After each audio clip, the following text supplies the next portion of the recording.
মাদারীপুরে এক বাসা থেকে শিশুসহ একই পরিবারে ৩ জনের মরদেহ উদ্ধার করেছে পুলিশ। নিহতরা হলেন জেলার সদর উপজেলার কলাগাছিয়া এলাকার চিন্ময় দাস, তার স্ত্রী ঈশা দাস ও তাদের ৮ মাসের শিশু। রোববার রাতে শহরের আমিরাবাদ এলাকা থেকে মরদেহগুলো উদ্ধার করা হয়।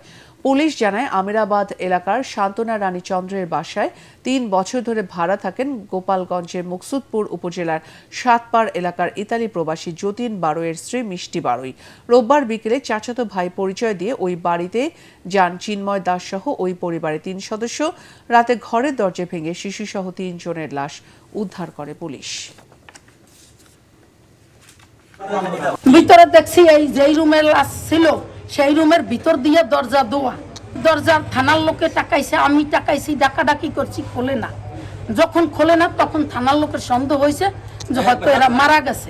আত্মহত্যা বা হত্যা এরকম কোনোটাই এখন পর্যন্ত ক্লিয়ার বোঝা যাচ্ছে না, তবে আমরা তদন্ত চালিয়ে যাচ্ছি। এখানে যেখানে আছেন ইনি যতদূর জানতে পারি মিষ্টি বারো, উনি ৩.৫ বছর যাবত এখানে থাকতেন। আর ওনার হাজব্যান্ড সম্পর্কেও একটা ধোঁয়াশা আছে।